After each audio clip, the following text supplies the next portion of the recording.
औज़ुबिल्लाहि मिनश्शैतानिर्रजीम बिस्मिल्लाहिर्रहमानिर्रहीम अल्लाहुम्मा सल्लि अला मुहम्मदिन नबिय्यिल उम्मी व अला आलिहि वसल्लम तस्लीमा।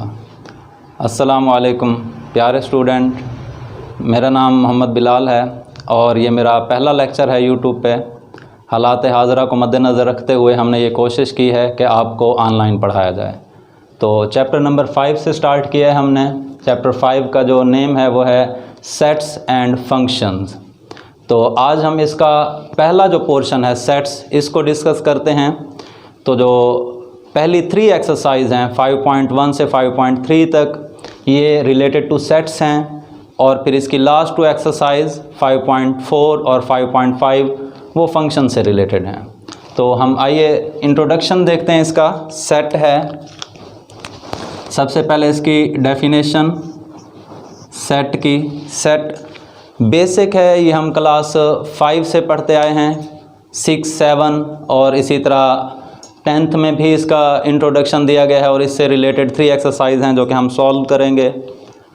सेट की डेफिनेशन है the collection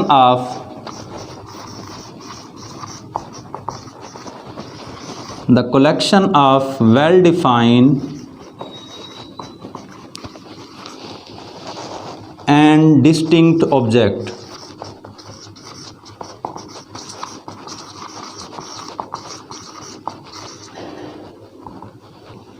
set is denoted by a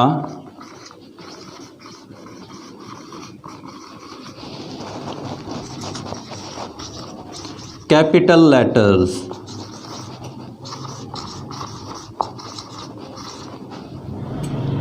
For example, A, B, C and up to so on to Z। अब यहाँ पे मैंने डेफिनेशन लिखी है सेट की कि collection of well defined and distinct object. अब इसमें 2 लफ्ज़ बड़े अहम हैं जिनको हम समझेंगे, और अगर उनकी हमें समझ लग गई तो हमें सेट की बड़ी वाज़ेह समझ लग जाएगी। तो वो जो 2 लफ्ज़ हैं उनको मैं अंडरलाइन कर रहा हूँ, एक है वेल डिफाइंड और दूसरा है डिस्टिंक्ट। आइए हम देखते हैं कि वेल डिफाइंड और डिस्टिंक्ट किसे कहते हैं। पहले है वेल डिफाइंड। अब वेल डिफाइंड का ये मतलब है जब हम कोई बात कर रहे होते हैं उसकी हमें उस बात की पूरी क्लैरिटी हो, वाज़े हो बात, जब भी कोई बात की जाए तो उसकी हमें समझ लग जाए, उसे कहते हैं वेल डिफाइंड। अब इसकी मैं एक एग्जांपल देता हूँ वेल डिफाइंड की।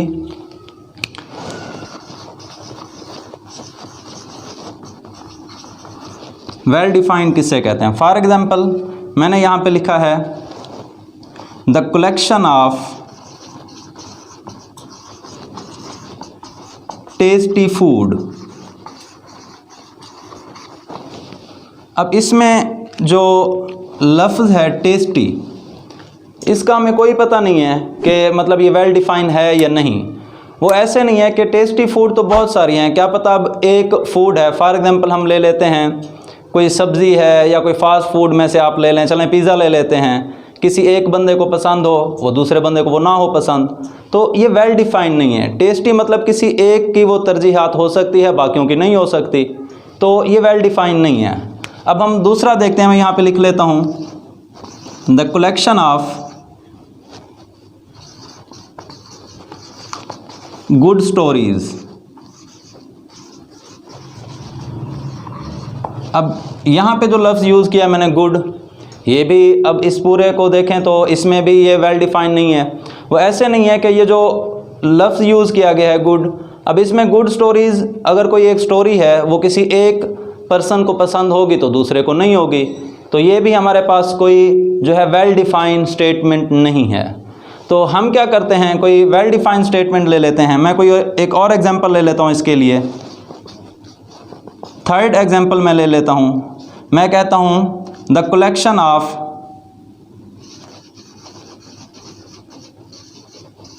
पेट्स। अब पेट्स क्या होते हैं? पेट्स जो हैं हमारे पास पालतू जानवर को कहा जाता है। अब जब पेट्स की बात की जाती है तो ये मतलब एक वेल डिफाइन होगा, इसमें हमें पता होगा कि पेट्स में कौन कौन से जानवर आते हैं। फॉर एग्जांपल कैट, डॉग, गोट, कौ, तो ये सारे हमारे पास जो है पेट्स हैं। तो इनका जो हमारे पास है एक सेट बन जाएगा। ये हमारे पास वेल डिफाइंड स्टेटमेंट है। बाकी इन दो में जो है ये वेल डिफाइंड नहीं हो सकती, क्योंकि किसी एक की पसंद होगी तो वो दूसरे की नहीं होगी। तो ये हमारे पास वेल डिफाइंड का कंसेप्ट है। अब डिस्टिंक्ट किसे कहा जाता है? दूसरा जो मैंने लफ्ज़ चूज़ किया था यहाँ पे डिस्टिंक्ट। अब डिस्टिंक्ट कहते हैं डिफरेंट को। फॉर एग्जांपल यहाँ पे एक लफ्ज़ यूज़ हुआ है लेटर, जैसे ये आपके सामने लफ्ज़ है। अगर मैं यहाँ पे इसको लिख देता हूँ लेटर को, तो अब अगर मैं इसका सेट बनाना चाहता हूँ, इसको मैं एज अ सेट लिख रहा हूँ, LET, तो यहाँ पे T 2 दफ़ा यूज़ हुआ है, LETTERS। तो यहाँ पे जो 2 दफ़ा T यूज़ हुआ है, अगर मैं T को रिपीट करता हूँ तो वो डिस्टिंक्ट नहीं होगा। तो डिस्टिंक्ट वो होता है कि जिसमें कोई रेपिटेशन ना हो, जिसमें किसी लफ्ज़ को ना दोहराया जाए। तो जब हम लिखेंगे तो T 1 टाइम लिखेंगे, आगे E, R और S, तो ये हमारे पास सेट होगा। अगर मैं यहाँ पे T 2 टाइम लिख लेता हूँ, मैं यूँ लिख लेता हूँ LET,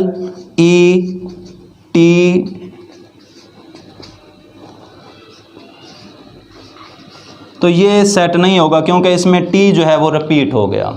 तो ये मैंने वेल डिफाइंड और डिस्टिंक्ट को एक्सप्लेन कर दिया है। तो ये दो चीज़ें। अब मैं रिलेटेड टू मैथमेटिक्स इसकी कोई एग्जांपल ले लेता हूँ वेल डिफाइंड और डिस्टिंक्ट की। मैं यहाँ पे लिख लेता हूँ the collection of the set of numbers, लिख लेता हूँ यहाँ पे मैं द सेट ऑफ नंबर्स।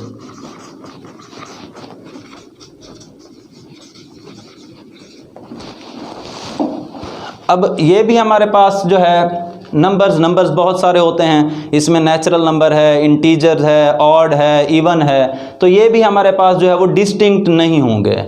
अगर मैं इसको स्पेसिफाई कर देता हूँ किसी एक नंबर के लिए, मैं यहाँ पे लिख लेता हूँ the set of natural number, तो वो हमारे पास एक कंप्लीट सेट होगा। और फिर आगे उनके सिंबल हैं, जो n नेचुरल को डिनोट करता है, W होल को डिनोट करता है, आगे उनके डिफरेंट सिंबल हैं। अब ये तो हमारे पास सेट की डेफिनेशन हो गई, the collection of well defined and distinct object. Well defined और डिस्टिंक्ट को मैंने वाजे कर दिया। अब आगे जो है इसको कैपिटल लेटर से डिनोट किया जाता है, तो इसको जो है वो सेट कहा जाता है। अब सेट को कितने तरीक़ों से ज़ाहिर किया जाता है? How many method to describe a set? Set को डिस्क्राइब करने के जो मेथड्स हैं, देयर आर 3 मेथड्स।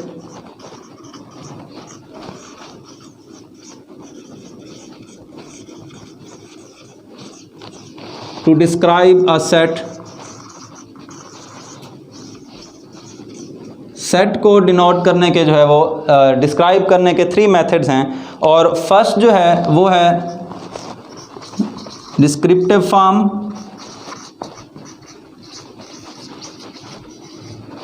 सेकंड है सेट बिल्डर फॉर्म,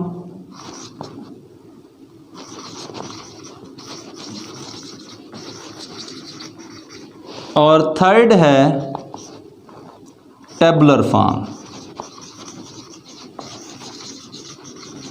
ये सेट को डिस्क्राइब करने के मेथड हैं।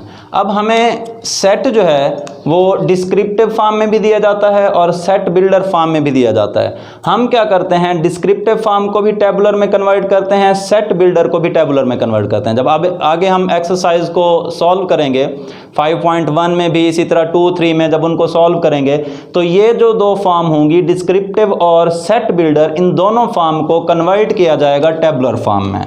तो डिस्क्रिप्टिव को भी कन्वर्ट किया जाएगा टेबुलर में, और इसी तरह सेट बिल्डर को भी कन्वर्ट किया जाएगा टेबुलर में। तो हम जो है वो क्वेश्चन को सॉल्व करेंगे। अब देखते हैं कि ये डिस्क्रिप्टिव फॉर्म क्या है, सेट बिल्डर क्या है और टेबुलर क्या है। इनकी मैं एक छोटी सी एग्जांपल ले लेता हूँ। मैं यहाँ पे लिख लेता हूँ डिस्क्रिप्टिव के आगे the set of first 10 natural number.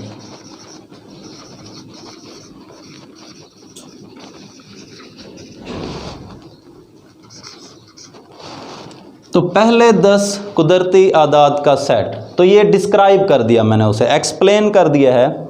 Set को जो है मैंने बता दिया है, यहाँ पे बयान कर दिया। अब आगे इसको जो है, अब ये जो मैंने डिस्क्राइब कर दिया the set of first 10 natural number, अब इसी को मैं जो है वो बेल्ट करूँगा। बेल्ट कैसे करते हैं, फॉर एग्जांपल अब इसको नेचुरल नंबर को जो है वो डिनोट किया जाता है n से। मैं यहाँ पे लिख लेता हूँ। अब इसकी मैं बना रहा हूँ set builder form. n is equal to x such that x belongs to natural number and 1 is less than or equal to x less than or equal to 10। तो ये मैंने इसकी सेट बिल्डर फॉर्म बना दी है। क्या लिखा अब इसमें, ये देखें कि x जो है ये नंबर ऑफ एलिमेंट्स को शो कर रहा है। किसके एलिमेंट, n के एलिमेंट। अब सेट के अंदर जितने भी नंबर पुट किए जाते हैं वो उसके एलिमेंट्स कहलाते हैं, वो उसके मेंबर कहलाते हैं। अब यहाँ पे जो x है ये नेचुरल नंबर को बिलोंग कर रहा है, x एलिमेंट को शो कर रहा है। किसके एलिमेंट, नेचुरल नंबर के। ये एंड का साइन है। आगे मैंने लिखा है 1 इज लेस देन। अब यहाँ से सेट को स्टार्ट करते हैं। ये जो x है वो कहता है ये जो नंबर्स हैं कहाँ से कहाँ तक हैं, 1 से 10 तक। कैसे, x ग्रेटर देन और इक्वल टू 1। वो कहता है 1 से ग्रेटर भी हो सकता है और इक्वल भी। तो हम क्या करेंगे, 1 को इसमें इंक्लूड करेंगे। अगर जस्ट मैं यहाँ पे लिख लेता इज ग्रेटर देन, तो अब यहाँ 1 को इंक्लूड हम नहीं कर सकते थे। लेकिन यहाँ पे हमने क्या किया, ग्रेटर देन और इक्वल टू का साइन पुट किया, तो इसमें 1 को इंक्लूड किया जाएगा। अब ये कहाँ से कहाँ तक है, x इज ग्रेटर देन और इक्वल टू, मतलब इसमें 1 से लेकर 10 तक नंबर ऐड किए जाएंगे। तो ये हमारे पास इसकी सेट बिल्डर फॉर्म होगी। अब थर्ड, उसी को मैं जो है वो टेबुलर में कन्वर्ट करता हूँ। पहले मैंने उसको डिस्क्राइब किया, फिर उसको मैंने बिल्ड किया। अब मैं उसे क्या कर रहा हूँ, टेबल में कन्वर्ट कर रहा हूँ। n is equal to 1 2 3 up to so on 10। तो ये हमारे पास फर्स्ट 10 नेचुरल नंबर का सेट है। तो अब ये इसकी 3 फॉर्म्स हैं। हमें क्या दी जाएंगी, 2 फॉर्म, डिस्क्रिप्टिव सेट बिल्डर तो हमें टेबुलर में कन्वर्ट करना आना चाहिए। तो हम जैसे एक्सरसाइज में करेंगे तो उसमें भी मज़ीद एक्सप्लेन कर दूंगा। ये मैंने सेट को डिस्क्राइब करने के मेथड बताए हैं। अब आगे याद रखिएगा, जब सेट को लिखा जाता है तो सेट को हमेशा ब्रेसेस में लिखा जाता है। ये जो करली ब्रेसेस हैं, इन ब्रेसेस में सेट को लिखा जाता है। सेट के जितने एलिमेंट हैं वो यहाँ पे एलिमेंट पुट किए जाते हैं और एलिमेंट के दरमियान कॉमा पुट किया जाता है। बाकी हम सेट को ओपन इंटरवल में भी नहीं लिख सकते और सेट को स्क्वायर ब्रैकेट में भी नहीं लिख सकते। सेट के लिए करली ब्रैकेट का यूज़ किया जाता है और सिंबल से डिनोट किया जाता है। फॉर एग्जांपल हम नेचुरल नंबर की बात कर रहे हैं तो n लिखूंगा इज इक्वल टू 1, ये इसके एलिमेंट होंगे। यहाँ जो भी लिखेंगे उसके एलिमेंट या मेंबर कहलाएंगे 1 2 3 और 4। अब ये हमारे पास एक नेचुरल नंबर का पहले 4 नेचुरल नंबर का सेट है। तो ये सेट की जो है फॉर्म्स हैं, 3 फॉर्म्स। अब ये सेट को एक्सप्लेन कर दिया है। होप सो आपको जो है वो समझ लग गई होगी। नेक्स्ट डेफिनेशन है हमारे पास यूनियन ऑफ सेट्स की। अब इसमें हम लिखते हैं कि if A and B are 2 sets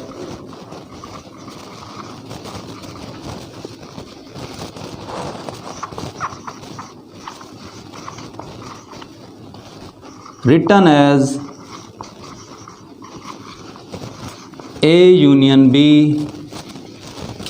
read as A union B, the set consisting of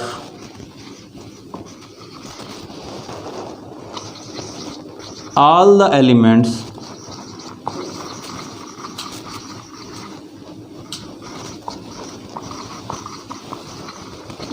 which are either in A or in B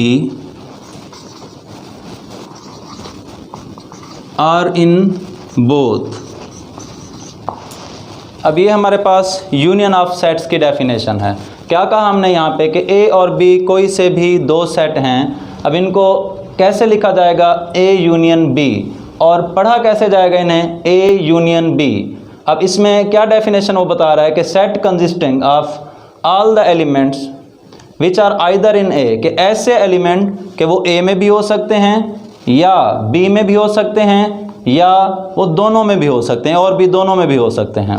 तो ये हमारे पास इसकी डेफिनेशन है। अब इसकी सेट बिल्डर फॉर्म होगी हमारे पास यूनियन ऑफ सेट की, A union B is equal to x such that x belongs to A और एक्स बिलोंग्स टू बी और एक्स बिलोंग्स टू ए और बी बोथ।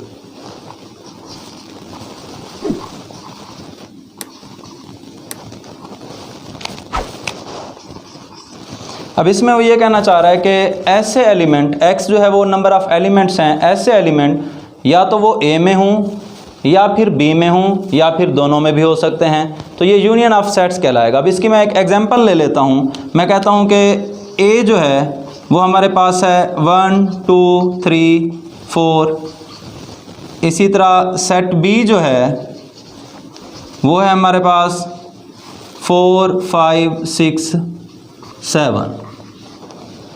तो अब इसमें A यूनियन B क्या होगा? हम इसमें A और B दोनों के एलिमेंट्स को तरतीब से लिख देंगे, अरेंज करके लिख देंगे। अरेंज इसलिए करेंगे ताकि हमारे पास कोई एलिमेंट स्किप ना हो जाए। तो अरेंज करके हम लिख देंगे 1 2 3 4 5 6 7। तो ये हमारे पास A यूनियन B होगा। अब देखें यहाँ पे A में भी 4 है, B में भी 4 है, तो यहाँ पे 4 हमने 1 टाइम लिखा है, क्योंकि अगर रिपीट करते हैं तो हमारे पास सेट ही नहीं होगा, सेट में रेपिटेशन नहीं होती। तो अब ये कौन सी जो है कंडीशन फुलफिल हुई है? ये लास्ट वाली condition, x belongs to a और b, कि a के भी एलिमेंट आ गए हैं इसमें और b के भी एलिमेंट आ गए हैं इसमें। तो ये हमारे पास यूनियन ऑफ सेट्स है। फॉर एग्जांपल अगर मैं पहली कंडीशन को देखता हूँ कि x बिलोंग्स टू a, इसकी अगर मैं एग्जांपल देता हूँ फर्स्ट कंडीशन की, तो वो क्या होगी? कोई भी सेट लेता हूँ a इज इक्वल टू, मैं एलिमेंट ले लेता हूँ इसके 1 2 3 और b के मैं एलिमेंट ले लेता हूँ b इज इक्वल टू 2 3। अब इसमें देखें जब इन दोनों का यूनियन लेंगे तो आंसर क्या आएगा? 1 2 3। तो वो a के जो हमारे पास एलिमेंट हैं वो आ जाएंगे, a यूनियन b का जो आंसर है वो आ जाएगा 1 2 3। तो इसमें कौन सी कंडीशन फुलफिल हुई है? वो फर्स्ट कंडीशन। अब ये यूनियन में वो a के भी हो सकते हैं एलिमेंट, या b के भी हो सकते हैं, या फिर दोनों के भी हो सकते हैं। तो यूनियन में तमाम एलिमेंट्स को अरेंज करके लिख दिया जाता है। अब इसकी हमारे पास इस लेक्चर की लास्ट डेफिनेशन है intersection of sets. Intersection of sets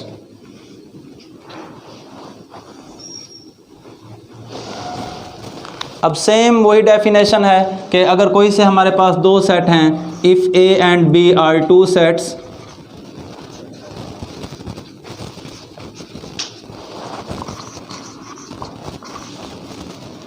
written as A intersection B, read as A intersection B, the set consisting of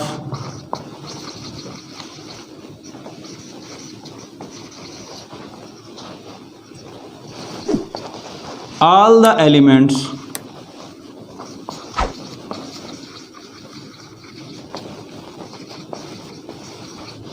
which are A and B। अब इसमें वो क्या कहता है इंटरसेक्शन ऑफ सेट्स में, कि अगर कोई से भी दो सेट हैं A और B, उनको लिखा जाएगा, ये इंटरसेक्शन का साइन है, उल्टा U इंटरसेक्शन का साइन है, और इसे पढ़ेंगे A इंटरसेक्शन B। अब वो कहता है the set consisting of all elements, ऐसे एलिमेंट सेट में मौजूद होंगे जो A और B दोनों में होंगे, वो मतलब कॉमन एलिमेंट। यहाँ पे हमने एंड का लफ्ज़ यूज़ किया है, यूनियन में हमने और का लफ्ज़ यूज़ किया है, ये आप याद रखेंगे। यूनियन में और का लफ्ज़ यूज़ किया है, यहाँ पे एंड का। अब और का मतलब ये होता है कि वो A में भी हो सकते हैं या B में भी हो सकते हैं या दोनों में भी हो सकते हैं, लेकिन यहाँ पे कंडीशन ये है कि वो A में भी हों और B में भी हों, तो वो हमारे पास जो है वो इंटरसेक्शन होगा। अब इसकी सेट बिल्डर फॉर्म में लिख रहा हूँ।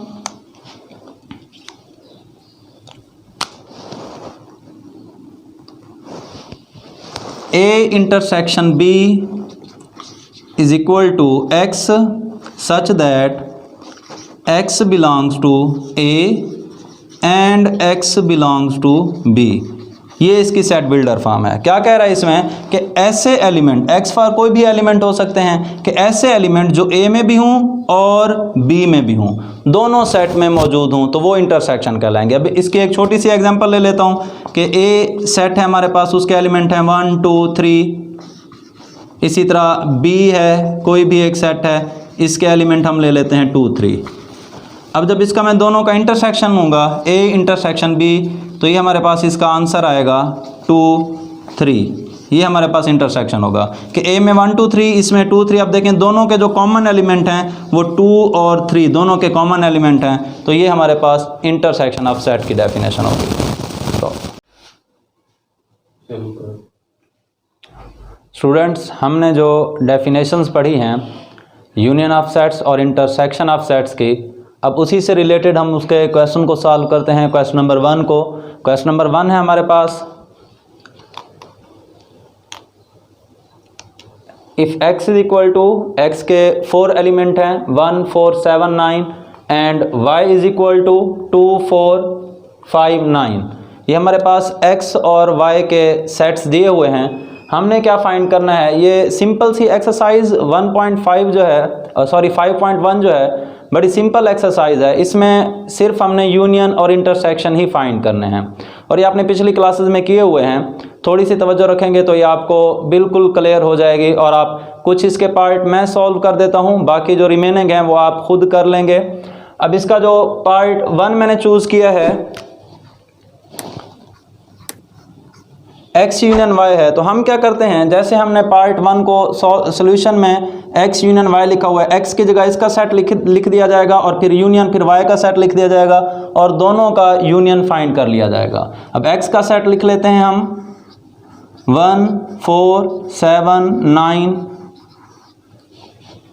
यूनियन,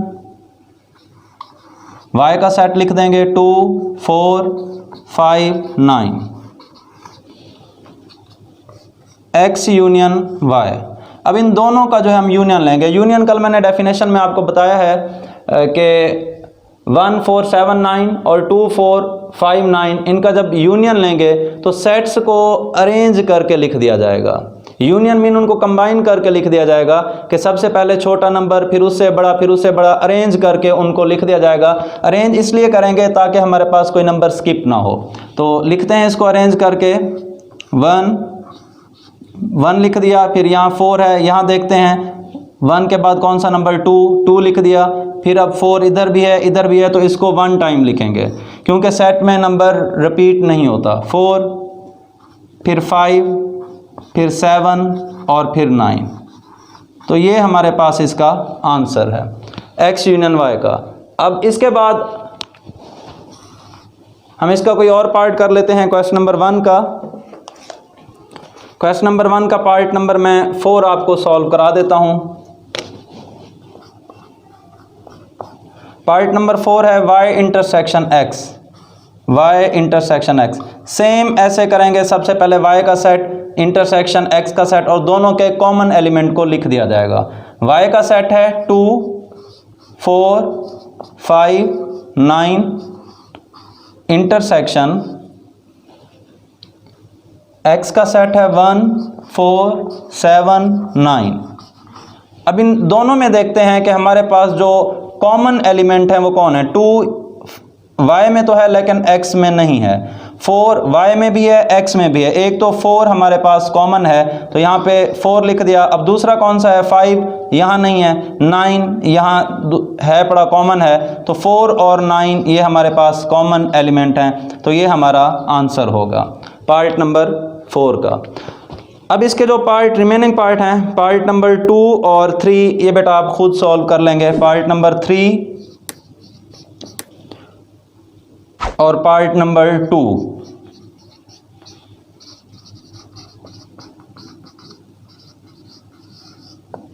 ये आप खुद सॉल्व कर लेंगे, बड़े सिंपल से हैं। तो इसके बाद हम इसका क्वेश्चन नंबर 2 सॉल्व करते हैं।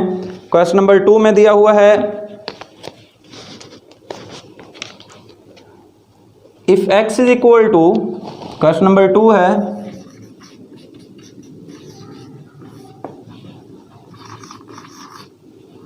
If x is equal to set of prime number less than और equal to 17, set of prime number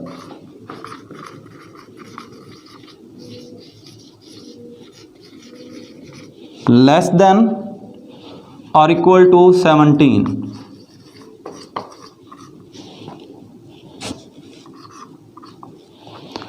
अब दूसरा है हमारे पास सेट जो y दिया हुआ है, उसकी स्टेटमेंट क्या दी हुई है सेट y की, set of first 12 natural number, set of first 12 natural number.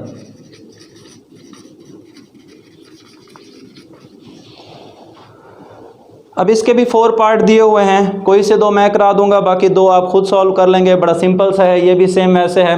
लेकिन इसमें समझने वाली बात ये है कि ये जो हमें सेट दिए हुए हैं x और y, ये हमें दिए हुए हैं डिस्क्रिप्टिव फॉर्म में। तो सबसे पहले हम क्या करेंगे, इस डिस्क्रिप्टिव फॉर्म को टेबुलर में कन्वर्ट करेंगे। जैसा कि कल मैंने आपको सेट की डेफिनेशन में पढ़ाया था कि सब अगर हमें सेट दिया हुआ है डिस्क्रिप्टिव में या टेबुलर में, तो हम उसे कन्वर्ट कर लेते, सेट बिल्डर में या डिस्क्रिप्टिव में दिया होता है तो हम उसे कन्वर्ट कर लेते हैं टेबुलर में। तो सबसे पहले इसे टेबुलर में कन्वर्ट करते हैं, डिस्क्रिप्टिव फॉर्म है। सॉल्यूशन इसका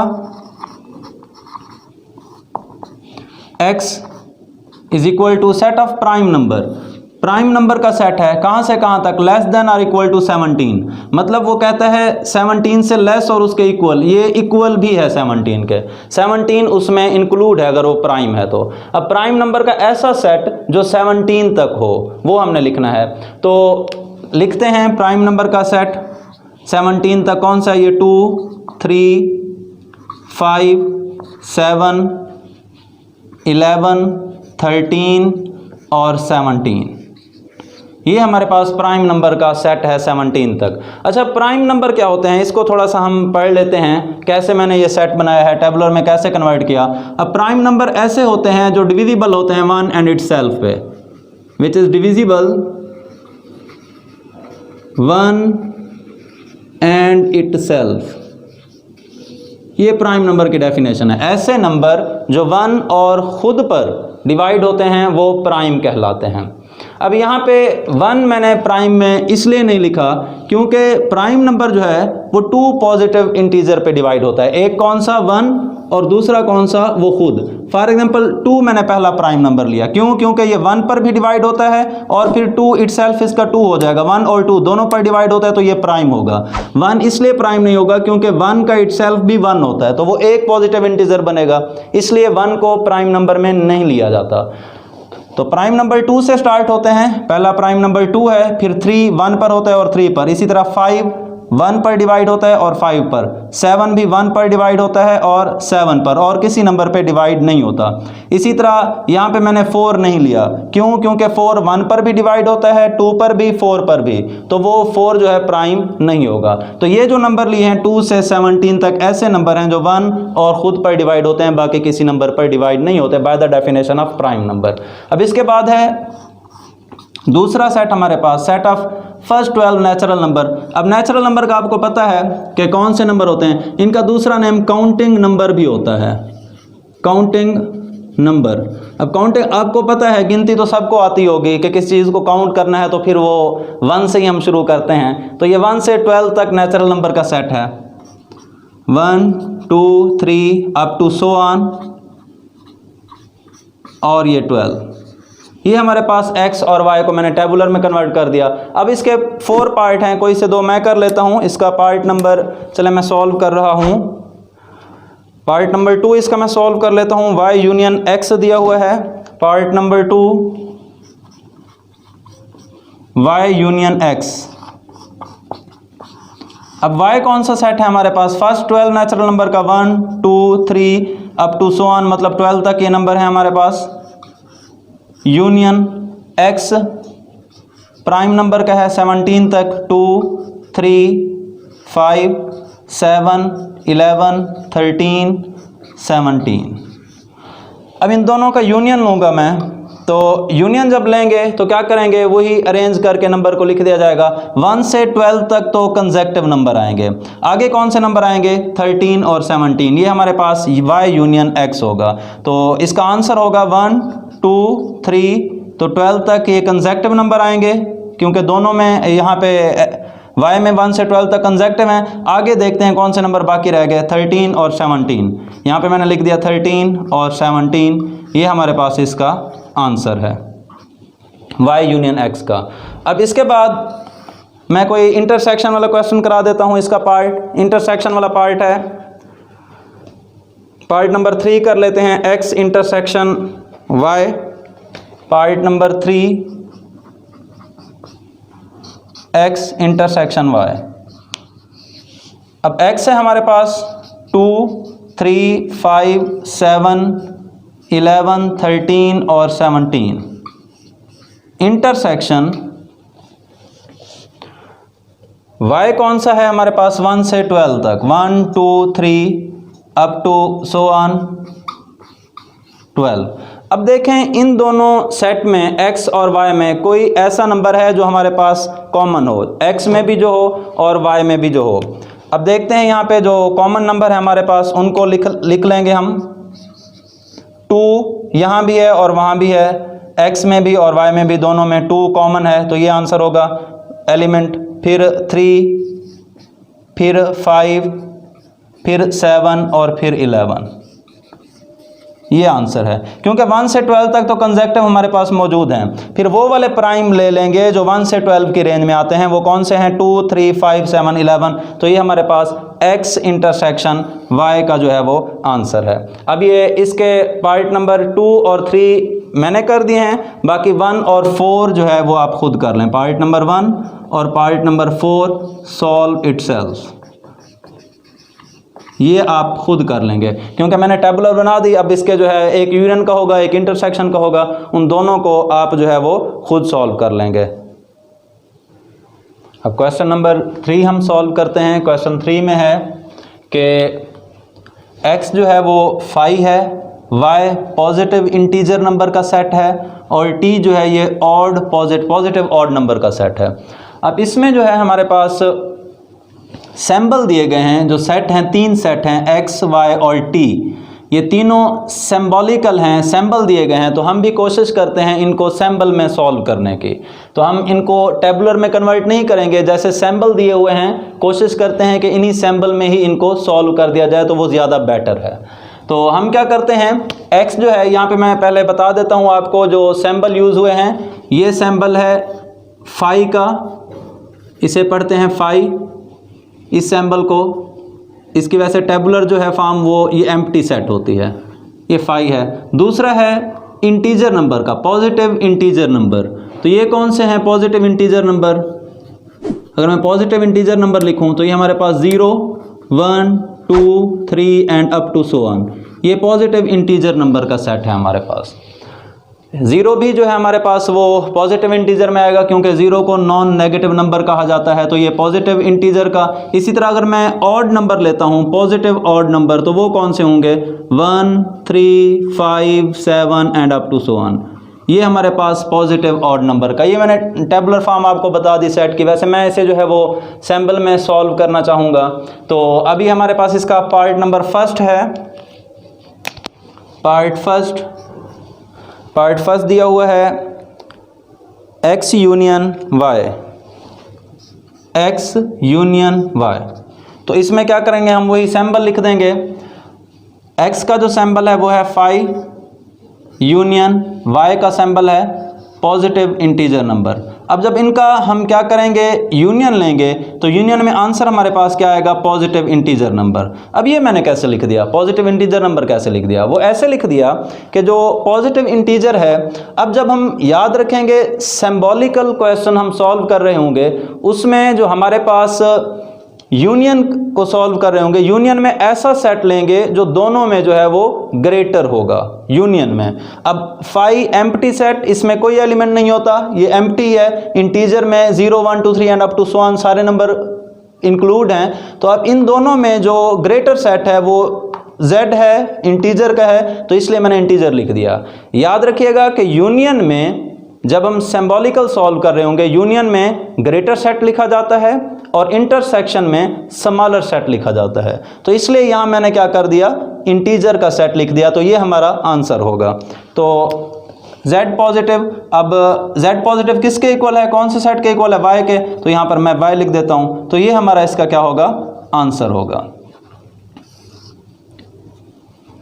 तो यहां पे मेंशन भी कर दें, जो फाई है वो सबसेट है किसका, इंटीजर का।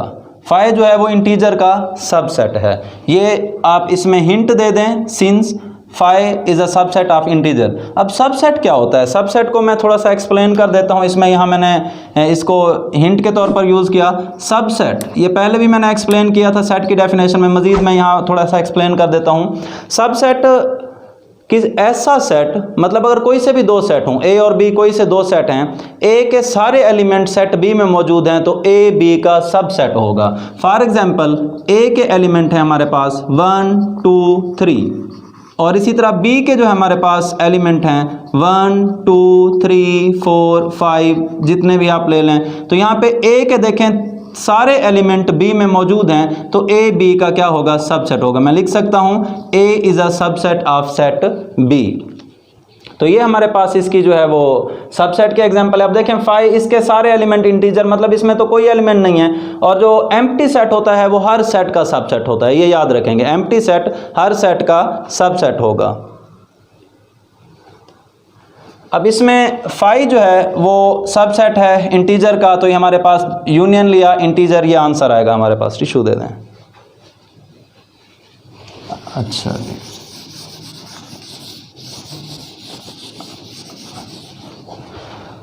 इसी तरह अब इसका पार्ट नंबर 2 सॉल्व करते हैं। पार्ट नंबर 2 दिया हुआ है x यूनियन t।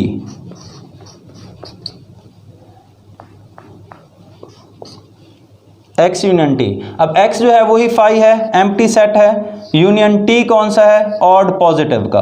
अब इसमें क्या आएगा, इन दोनों में कौन सा ग्रेटर सेट है, ऑड पॉजिटिव का, क्योंकि ये तो है ही एम्प्टी, तो इसमें जो हमारा दोनों का यूनियन लेंगे तो ऑड पॉजिटिव, दोनों यूनियन में ग्रेटर और इंटरसेक्शन में स्मॉलर, ये याद रखेंगे आप। अब मैंने यहाँ हिंट दे दिया कि फाई जो है वो सबसेट है किसका, ऑड पॉजिटिव का, तो ऑड पॉजिटिव कौन से सेट के इक्वल है, t के, तो t ये हमारा आंसर होगा।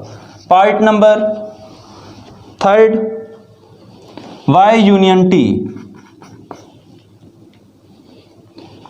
y यूनियन t, तो y हमारे पास है z पॉजिटिव के इक्वल, पॉजिटिव इंटीजर नंबर, और t जो है पॉजिटिव ऑड नंबर के इक्वल है। तो अब हमारे पास पॉजिटिव इंटीजर और पॉजिटिव ऑड दोनों में हमारे पास ग्रेटर सेट कौन सा है, ये मैंने टेबल लिखी थी, यहाँ से भी आपको आइडिया हो जाएगा कि कौन सा सेट ग्रेटर है।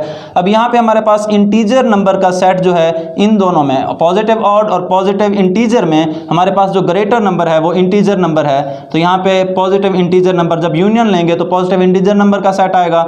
हिंट देंगे कि पॉजिटिव ऑड नंबर सबसेट है पॉजिटिव इंटीजर नंबर का, तो पॉजिटिव इंटीजर किसके इक्वल है, सेट y के, तो यहाँ पे मैं y लिख देता हूँ क्योंकि ये y के इक्वल है, y लिख दिया, तो ये हमारा आंसर होगा। Part number 4